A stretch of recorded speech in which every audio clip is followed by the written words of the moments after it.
नमस्कार दोस्तों, मेरा नाम है राजके वर्मा और आप देख रहे हैं रिपोर्टर जी। दोस्तों, आज हम बात करेंगे भारत के लग्जरी रियल एस्टेट मार्केट की, क्योंकि इसको लेकर भी अब कई तरह की चर्चाएं हो रही हैं कि लग्जरी रियल एस्टेट मार्केट का जो बबल है वो अब फटने वाला है। क्योंकि जिस तेजी से बिल्डर्स ने एक के बाद एक लग्जरी प्रोजेक्ट्स लॉन्च किए, क्योंकि इसमें मुनाफा ज़्यादा है और सबसे बड़ी बात यह है कि शुरुआती दौर में बहुत सारे इन्वेस्टर्स ने भर भर कर यहाँ पर फ्लैट्स भी खरीदे। लेकिन यहाँ समझने वाली बात यह है कि जो ये सेगमेंट है, यानी कि रिच बायर्स जो है वो लिमिटेड है।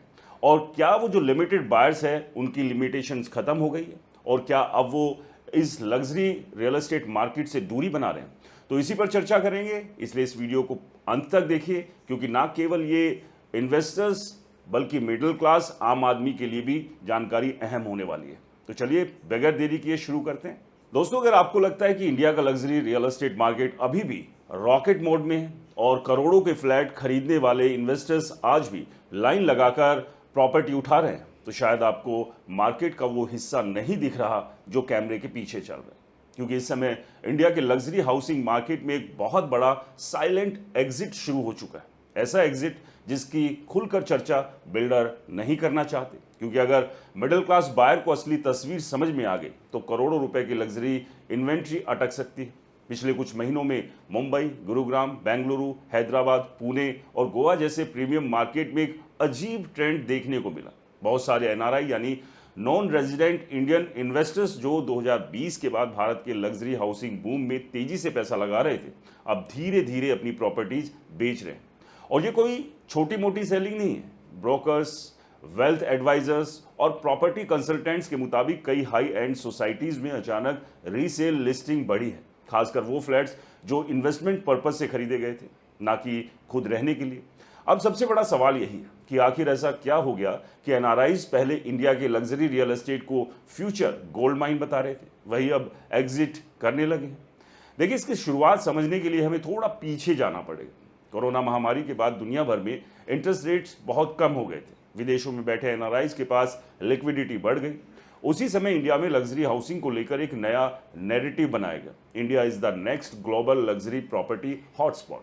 डेवलपर्स ने अल्ट्रा लग्जरी टावर्स लॉन्च करने शुरू कर दिए। गुरुग्राम में गोल्फ कोर्स रोड और द्वारका एक्सप्रेस पर करोड़ों के फ्लैट्स लॉन्च हुए। मुंबई में सी व्यू अपार्टमेंट्स और स्काई विलाज की बारिश होने लगी। हैदराबाद में फाइनेंशियल डिस्ट्रिक्ट और कोकापेट नई लग्जरी कैपिटल बन गए। गोवा तक में लग्जरी विलाज और हॉलिडे होम्स की डिमांड अचानक बढ़ गई। इसका असर इतना बड़ा था कि जेएलएल इंडिया की रिपोर्ट के मुताबिक 2024 में पहली बार 1 करोड़ से ऊपर वाले घरों ने कुल हाउसिंग सेल को 50% से ज्यादा हिस्सा पकड़ लिया। यानी इंडिया का हाउसिंग मार्केट धीरे धीरे प्रीमियम और लग्जरी ड्रिवन बनता गया। वहीं नाइट इंडिया फ्रैंक की रिपोर्ट के अनुसार टॉप 8 इंडियन सिटीज में बिकने वाले लगभग आधे घर 1 करोड़ से ऊपर के थे। मतलब साफ था, मार्केट में पैसा तेजी से लग्जरी सेगमेंट में जा रहा था। लेकिन यहीं से प्रॉब्लम की एक नींव भी रखी जा रही थी, क्योंकि इस बूम का बड़ा हिस्सा एंड यूजर नहीं बल्कि इन्वेस्टर्स चला रहे थे, खासकर NRIs, gulf countries, UK, Canada, Australia और अमेरिका में बैठे हजारों भारतीयों ने इंडिया में करोड़ों की प्रॉपर्टीज खरीदी। वजह भी साफ थी, उन्हें लगा इंडिया का रियल एस्टेट अगले 10 साल में 2 गुना 3 गुना हो जाएगा। कई डेवलपर्स ने एनआरआई बायर्स के लिए अलग सेल्स कैंपेन चलाए। दुबई और सिंगापुर में लग्जरी प्रॉपर्टी रोड शो हुए, buy now before price double जैसे स्लोगन्स चलाए गए। लेकिन जब ग्राउंड रियलिटी धीरे धीरे बदल रही है, क्योंकि प्रॉपर्टी प्राइस तो तेजी से ऊपर चले गए लेकिन रेंटल इनकम उतनी नहीं बढ़ी। यहीं से इस पैनिक सेलिंग की सबसे बड़ी वजह बन रही। उदाहरण से समझिए, अगर किसी एनआरआई ने गुरुग्राम या मुंबई में 3 करोड़ रुपए का लग्जरी फ्लैट खरीदा तो उसे किराया मिल रहा है लगभग 70 से 90 हज़ार रुपये महीना, यानी साल का करीब 9 से 10 लाख रुपए। अब सुनने में ये रकम बड़ी लगती है, लेकिन जब आप इसे प्रॉपर्टी की कुल कीमत से कंपेयर करते हैं तो रेंटल यील्ड सिर्फ 2 से 3% निकलती है, और कई जगह तो इससे भी कम। अब जरा दूसरी तरफ देखिए, अमेरिका में कई कमर्शियल रेट्स या बॉन्ड्स 5 से 7% तक रिटर्न दे रहे हैं। यूएई में भी कई इन्वेस्टमेंट ऑप्शंस बेहतर कैश फ्लो दे रहे हैं। यानी एनआरआई इन्वेस्टर्स को समझ में आने लगा कि इंडिया में करोड़ों रुपए फंसा कर रखने के बावजूद रियल रिटर्न उतना खास नहीं मिल रहा। ऊपर से लग्जरी हाउसिंग में मेंटेनेंस चार्जेस तेजी से बढ़ रहे हैं। कई प्रीमियम सोसाइटीज में मेंटेनेंस चार्जेस 12 से 25 रुपए पर स्क्वायर फीट तक पहुंच गए। और अगर किसी के पास 2000 स्क्वायर फीट का अपार्टमेंट है तो उसका मंथली मेंटेनेंस 25,000 से 50 तक जा सकता है। और ये सिर्फ सोसाइटी मेंटेनेंस है, इसके अलावा property tax, repairs, club charges, brokerage, vacancy loss और लीगल कंप्लाइंस अलग से। अब सोचिए एक एनआरआई दुबई या लंदन में बैठा है, उसका फ्लैट महीनों खाली पड़ा है, टेनेंट बदलने पर ब्रोकरेज फिर से देना पड़ता है, सोसाइटी लगातार मेंटेनेंस बढ़ा रही है, प्रॉपर्टी की कीमत कागजों में बढ़ रही है, लेकिन कैश फ्लो कमजोर है।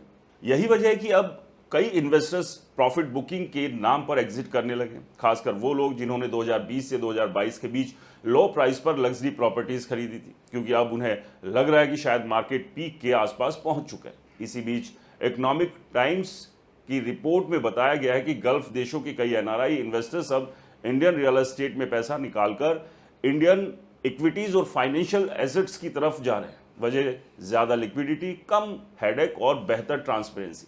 यही नहीं, कई ऑनलाइन प्रॉपर्टी फोरम्स और रेडिट कम्युनिटीज में भी लगातार डिस्कशन बढ़ रहे हैं कि बेंगलुरु, गुरुग्राम और हैदराबाद के लग्जरी मार्केट अब बबल जोन में पहुंच गए। इन्वेस्टर्स सवाल पूछें, अगर प्रॉपर्टी इतनी तेजी से बढ़ रही है तो रेंटल यील्ड इतनी कमजोर क्यों है?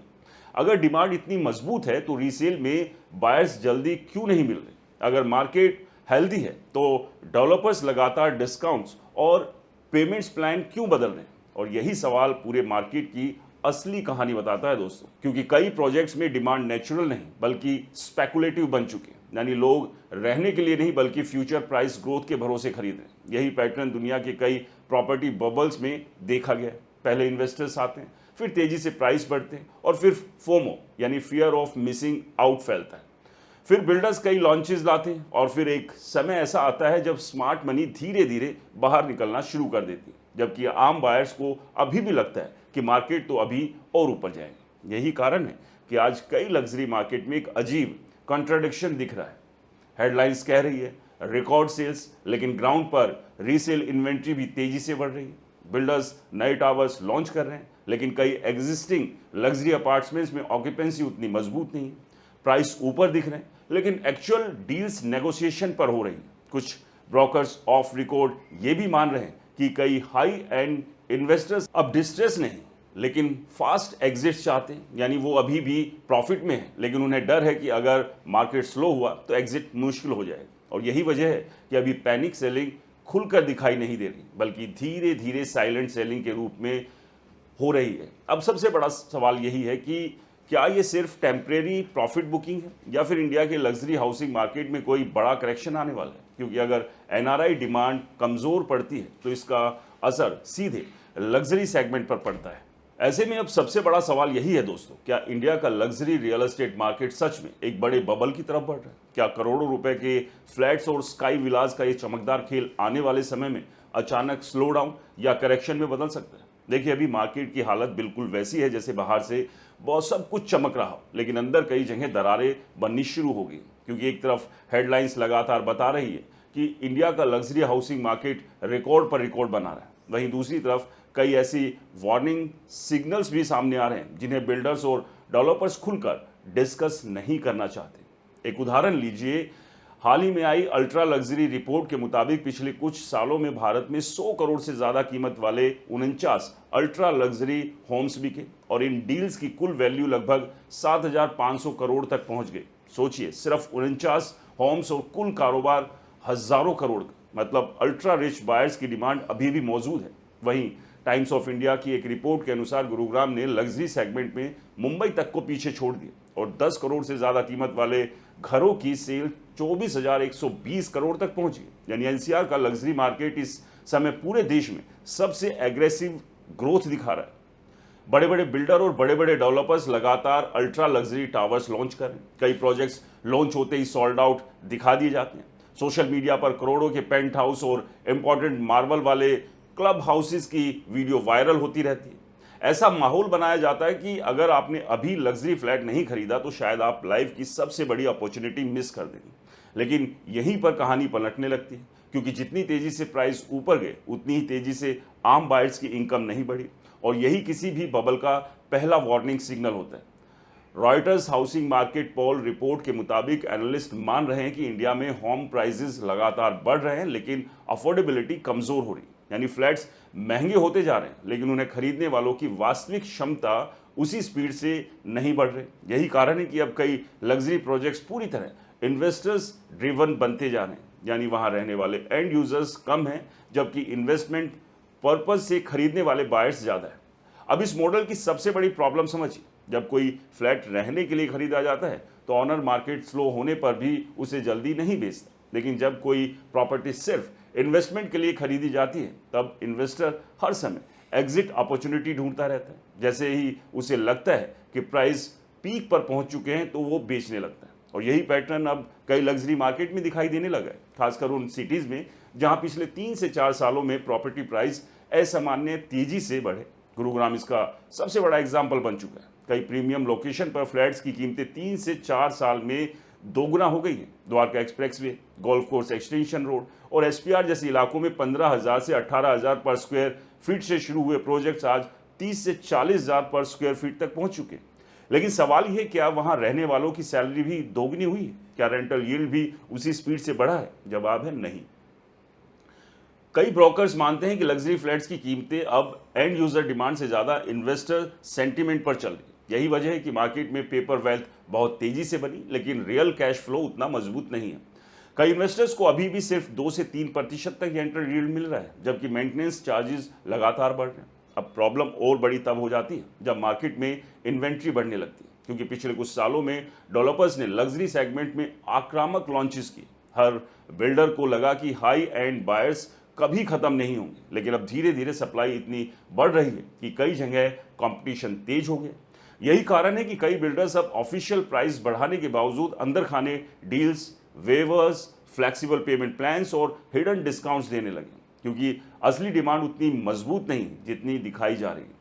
इसी बीच कई रिपोर्ट्स में भी ये सामने आया है कि इंडियन रियल एस्टेट में एनआरआईज की हिस्सेदारी तेजी से बढ़ी। अलग अलग इंडस्ट्री एस्टिमेट्स के मुताबिक 2019 में जहां एनआरआई इन्वेस्टमेंट शेयर लगभग 10% था, वहीं 2025 तक ये 20% तक के आसपास पहुंच गया। लग्जरी सेगमेंट में ये हिस्सा और ज़्यादा माना जा रहा है। इसका मतलब समझिए, अगर लग्जरी हाउसिंग की डिमांड का बड़ा हिस्सा एनआरआई चला रहे हैं और यही एनआरआईज अब अगर एग्जिट करने लगे तो पूरा सेगमेंट प्रेशर में आ सकता है। और यही वजह है कि अब कई एनालिस्ट लग्जरी स्लो डाउन शब्द का इस्तेमाल करने लगे हैं। अभी खुलकर क्रैश की बात नहीं हो रही है, लेकिन स्लो डाउन, करेक्शन और लिक्विडिटी रिस्क की चर्चा तेज हो गई है। लिक्विडिटी रिस्क यानी ऐसा रिस्क जहां प्रॉपर्टी की कीमत कागजों में यानी पेपर पर तो करोड़ों में दिखे, लेकिन जरूरत पड़ने पर बायर्स ही ना मिले। यही किसी भी प्रॉपर्टी बबल का सबसे खतरनाक चरण होता है, क्योंकि रियल एस्टेट में सबसे बड़ा भ्रम यही होता है कि प्रॉपर्टी की कीमत हमेशा बढ़ती है, लेकिन असली सवाल प्राइस नहीं है, लिक्विडिटी है। अगर करोड़ों का फ्लैट बेचने के लिए बायर ही ना मिले तो आपकी पेपर वेल्थ सिर्फ नंबर्स बनकर रह जाएगी। यही वजह है कि अब कई इन्वेस्टर्स क्वाइटली एग्जिट कर रहे हैं, जबकि मार्केट के बाहर अभी भी लग्जरी बूम का नैरेटिव चलाया जा रहा है। रेडिट और प्रॉपर्टी फोरम्स पर भी लगातार डिस्कशन बढ़ रहे हैं कि कई प्रीमियम सोसाइटीज में वैकेंसी लेवल बढ़ रहे हैं। कुछ टावर्स में रात को बहुत कम फ्लैट्स की लाइट्स जलती दिखाई देती है, क्योंकि कई अपार्टमेंट्स इन्वेस्टमेंट पर्पज से खरीदे गए थे और खाली पड़े। यही स्थिति चीन के प्रॉपर्टी क्राइसिस में भी देखने को मिली थी, जहां हजारों लग्जरी अपार्टमेंट्स तो बने, लेकिन उनमें रहने वाले लोग कम थे।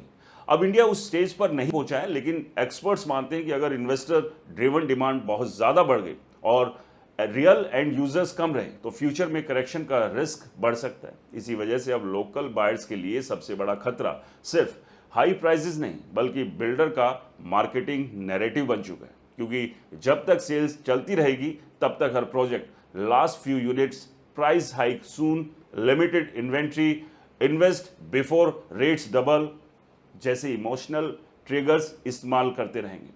बायर्स को ऐसा महसूस कराया जाता है कि अगर उन्होंने अभी बुकिंग नहीं की तो वो फ्यूचर प्रॉफिट खो देंगे, लेकिन जैसे ही मार्केट स्लो डाउन होती है वही प्रोजेक्ट्स अचानक डिस्काउंट देने लगते हैं, रीसेल सेलर्स बायर ढूंढने लगते हैं, नेगोशिएशन बढ़ जाता है और फिर मार्केट का पूरी साइकोलॉजी बदलने लगती है। यही कारण है कि आज स्मार्ट बायर सिर्फ फैंसी क्लब हाउस या इटालियन मार्बल्स नहीं देख रहे, वो ये भी पूछ रहे हैं कि सोसाइटी में एक्चुअल ऑक्यूपेंसी कितनी, कितने फ्लैट्स इन्वेस्टर ऑन्ड है और रेंटल यील्ड कितनी है, मेंटेनेंस कितना बढ़ गया, एरिया में फ्यूचर सप्लाई कितनी आने वाली है। क्योंकि अगर किसी एरिया में अगले 3 साल में हजारों लग्जरी फ्लैट्स और आने वाले हैं तो एग्जिस्टिंग प्रॉपर्टीज पर प्रेशर आ सकता है। यही वजह है कि कई वेल्थ एडवाइजर्स अब क्लाइंट्स को रियल एस्टेट में ओवर एक्सपोजर से बचने की सलाह दे रहे हैं, खासकर उन इन्वेस्टर्स को जिन्होंने पहले से कई लग्जरी प्रॉपर्टीज खरीद रखी। क्योंकि अगर मार्केट में डिमांड थोड़ी भी कमजोर हुई तो सबसे पहले स्पेकुलेटिव बायर्स एग्जिट करेंगे, फिर रीसेल प्रेशर बढ़ेगा, फिर प्राइस ग्रोथ स्लो होगी और फिर मार्केट धीरे धीरे फ्रीज होने लगेगा। अभी इंडिया में फुल स्केल क्रैश जैसी स्थिति नहीं दिख रही है, लेकिन वार्निंग सिग्नल्स को नजरअंदाज नहीं किया जा सकता, खासकर तब जब प्राइसेस तेजी से ऊपर हो, रेंटल रिटर्न्स कमजोर हो, मेंटेनेंस बढ़ रहा हो और इन्वेस्टर्स धीरे धीरे प्रॉफिट बुकिंग शुरू कर रहे हैं। इसलिए दोस्तों, अगर आप लग्जरी प्रॉपर्टी खरीदने की सोच रहे हैं तो सिर्फ बिल्डर के ब्रोशर और यूट्यूब एड्स देखकर फैसला मत कीजिए, मार्केट की असली तस्वीर समझिए। क्योंकि रियल एस्टेट का सबसे बड़ा सच यही है, जब मार्केट अपने पीक पर होता है तब स्मार्ट मनी सबसे शांत तरीके से एग्जिट करना शुरू कर चुकी होती है। तो दोस्तों, आपको क्या लगता है, भारत के लग्जरी रियल एस्टेट मार्केट की आने वाले समय में क्या हालत होने वाली है? क्या सच में एक स्लो डाउन यहाँ पर आ गया है? अपना अनुभव हमें कमेंट्स कर ज़रूर बताएं। वीडियो पसंद आया तो इसे लाइक करें, शेयर करें और हमारे चैनल यानी आपके अपने चैनल को सब्सक्राइब और फॉलो करना बिल्कुल ना भूलें। नमस्कार।